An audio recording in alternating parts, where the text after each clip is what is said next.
Hello, welcome back. I really wanted to show you today the antirrhinums, also known as snapdragons. This variety can grow up to about 3 feet. It's called dark orange protomac. So I planted these originally in May through the membrane that I've laid over the soil.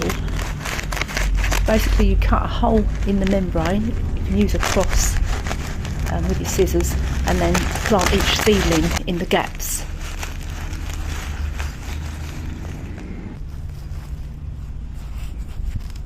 I'm growing 3 varieties of snapdragons. 2 of them are grown from seed that I planted in February. The ones that you saw earlier were the dark orange protomac, but I've also got another one called chantilly purple, and also there's a white variety as well. The reason for the membrane is so that it suppresses the weeds. Also it helps keep the moisture in. But obviously that's not been so much of a problem this year. We've had a lot of rain. Always give plants a good drink when you first put them in.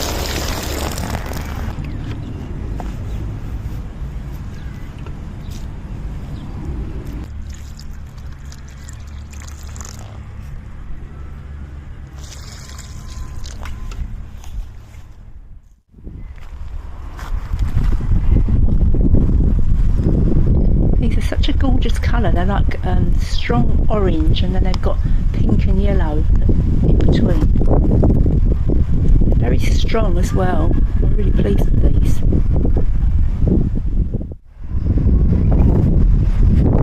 See that I've got this jute netting on the bed, and the reason for that is that these plants do tend to bend, and you want really straight, upright stems if you want to put them in a vase.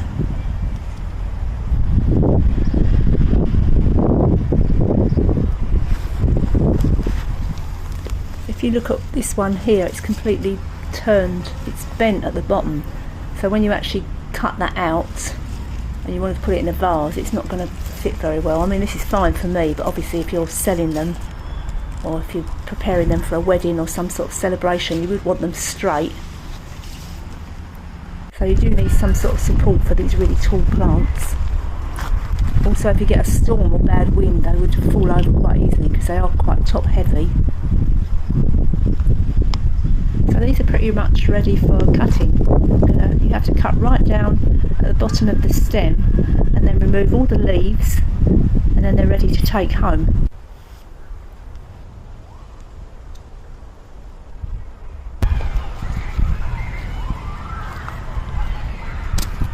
You do want to make sure when any cut flowers really, when you put them in a vase, remove all the green leaves, because you don't want those standing in the water.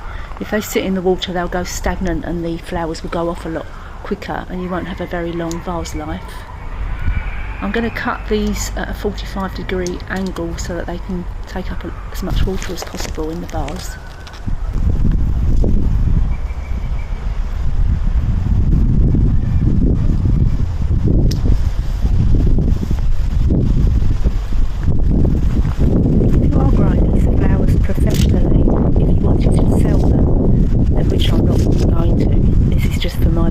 Personal use, but you have to be a bit careful with these because they do bend easily. There's a word for it, I think it's something like gravitropism, but you do need to condition the flowers if you were going to sell them, and I think you'd need to sort of wrap them in paper and make sure they're dead straight, and then put them in maybe a fridge or somewhere cold for 24 hours. But you'd need to check that out if you were going to do that.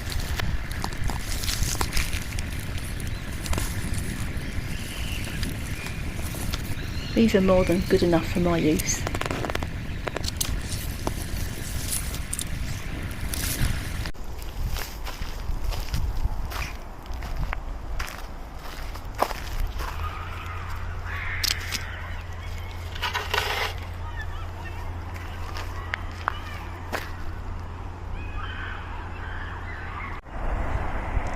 I'm also cutting a few of the little white ones. These, I didn't grow these from seed, these actually came through as seedlings through the post. But they're just as cute and lovely. Another success has been the beetroot. this year. I just take these home and wash them and steam them for about 20 minutes and then put them in a Tupperware container in the fridge.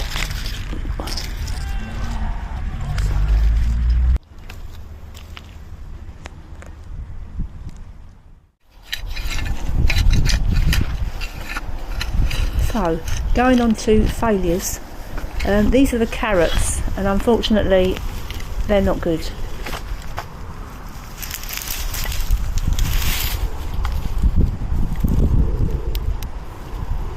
They're a purple variety, but they all seem to have split.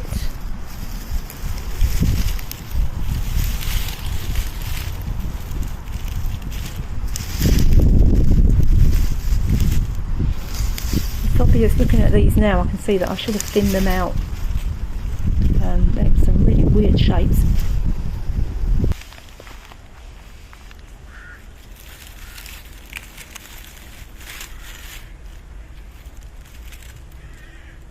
I'm not going to be eating that one.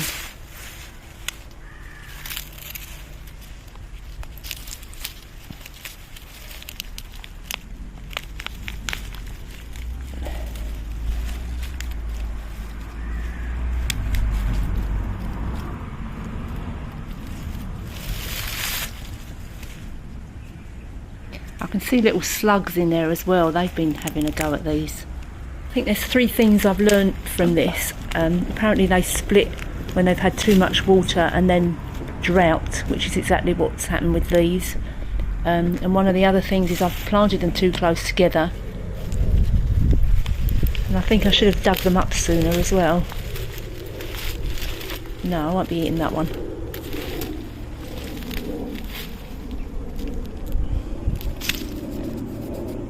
So this lot can all be added to the compost.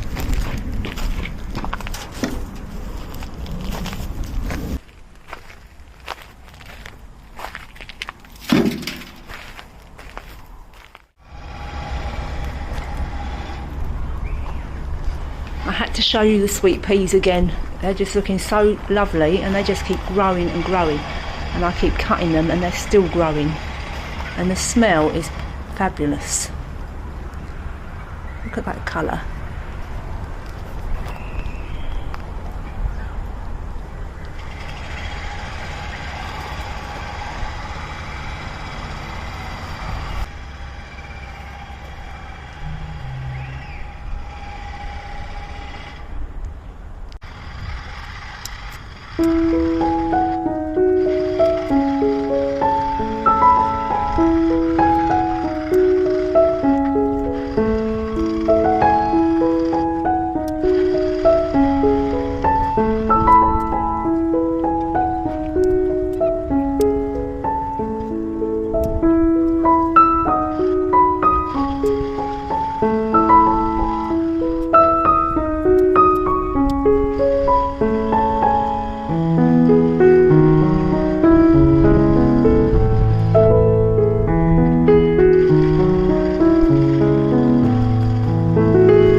What I'm doing here is cutting the tendrils off the stems. This helps improve the size and quality of the flowers.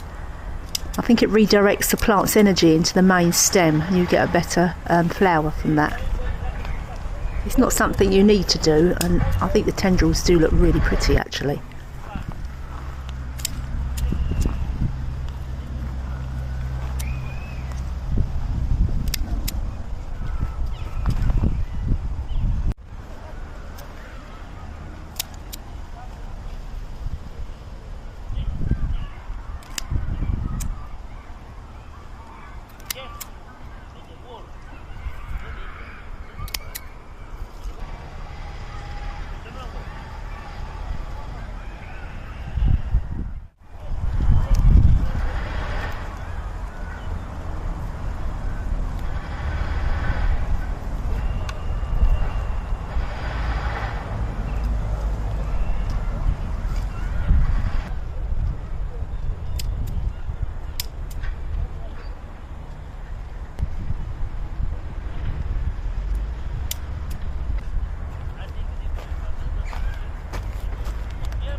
These onions are pretty much ready to come up now, so I'm going to dig these up and I'm going to replace them with cauliflowers.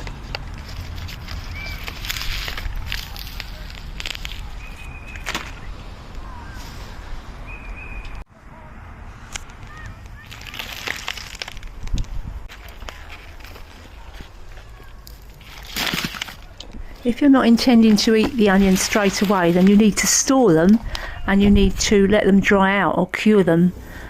Preferably you do that in the sunshine, but we don't have any of that. So I'm taking these home and I'm going to put these in my little mini greenhouse. Usually takes about 3 weeks.